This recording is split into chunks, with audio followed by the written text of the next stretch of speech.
Salut à toi et bienvenue dans une nouvelle vidéo du tuto. Je m'appelle Lucas Kumo sur la Boudu. Je vais essayer de te présenter ma méthode de travail en PACES, mais je vais surtout essayer de t'expliquer comment créer ta propre méthode de travail.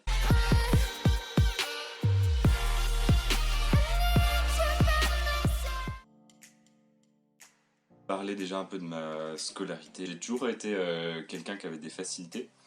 Mais ça m'a joué des tours parce que une fois arrivé en PACES, je me suis retrouvé complètement perdu parce que je me suis rendu compte que je ne savais plus travailler. Ça m'a causé de nombreux problèmes et le premier c'est que j'ai eu besoin d'une vraie période d'adaptation au début de l'année dans laquelle j'arrivais pas à trouver ma propre méthode, où j'étais peut-être pas efficace. Dans cette période, j'ai eu l'occasion de tester pas mal de méthodes donc, que j'appellerais classiques.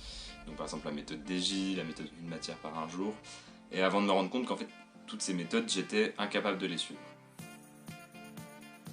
J'étais pas capable d'avoir une routine de travail parce que, entre guillemets, je m'ennuyais si je travaillais tous les jours de la même manière. Donc, j'ai essayé de créer ma propre méthode. Tout d'abord, en fait, à cause de ce début d'année un peu particulier, j'ai accumulé pas mal de retard dans mes cours et donc cette méthode, elle a eu pour objectif principal au départ de rattraper ce retard dans les cours.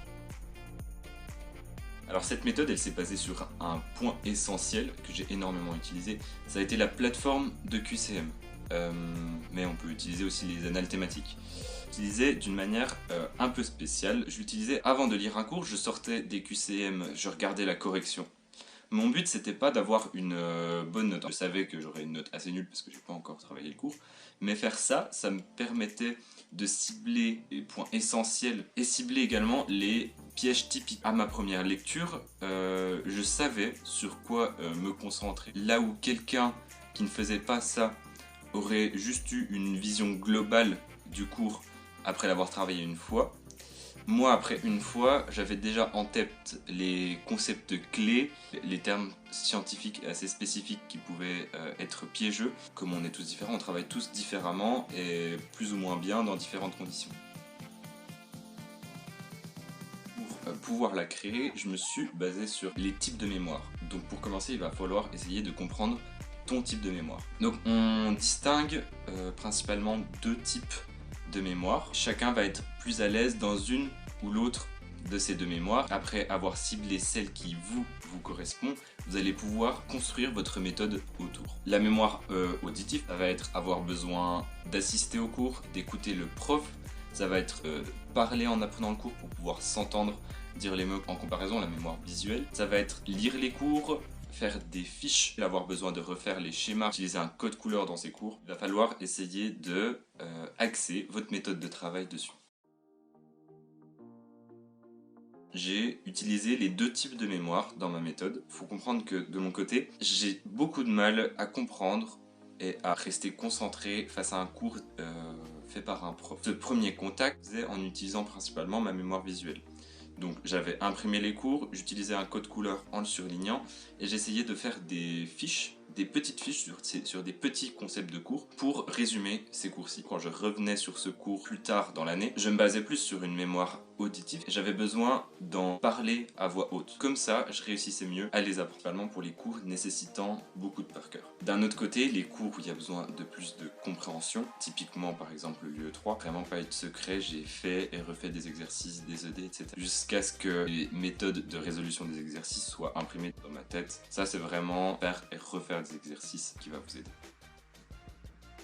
Pour rester concentré tout au long de l'année, j'ai dû trouver des moyens de casser la monotonie de mes journées et de mes semaines. Ça m'a été d'une énorme aide.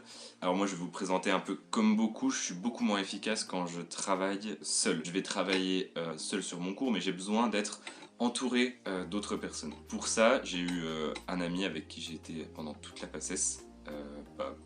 Il s'appelle Paul, il est actuellement tuteur en kiné, Balgrus sur la Boudu.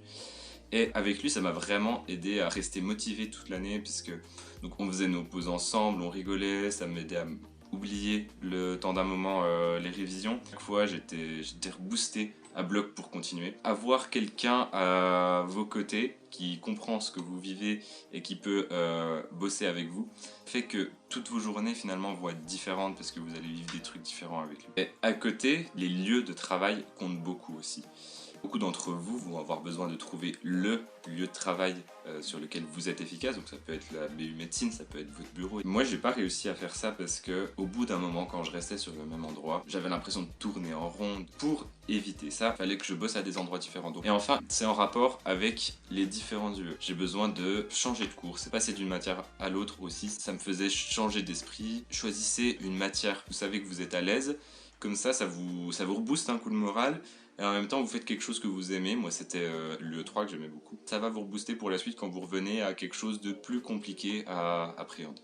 Malgré tous ces moyens pour rester motivé, le pétage de câble est inévitable en passé. Il y a forcément un jour où vous allez arriver, vous serez plus motivé, vous n'arriverez plus à bosser. L'important, c'est d'être entouré. Ça peut être un ami, la famille. De mon côté, mes parents ont été très présents. Des tuteurs, on est là pour vous soutenir du côté psychologique également. Il faut savoir parler de ses inquiétudes. Rien que le fait d'en parler quand on a des coups de blues, des coups de moins bien, je relâchais un énorme coup la pression. Ça me faisait beaucoup de bien au moral. Allez, pour clore cette vidéo, je vais vous dévoiler une technique secrète.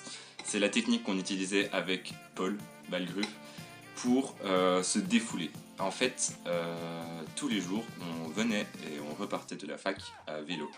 Et ce qu'on faisait, c'est que sur le retour, on gueulait de toutes nos forces. On criait ce qui nous énervait, on criait ce qu'on avait sur le cœur de la manière la plus forte possible.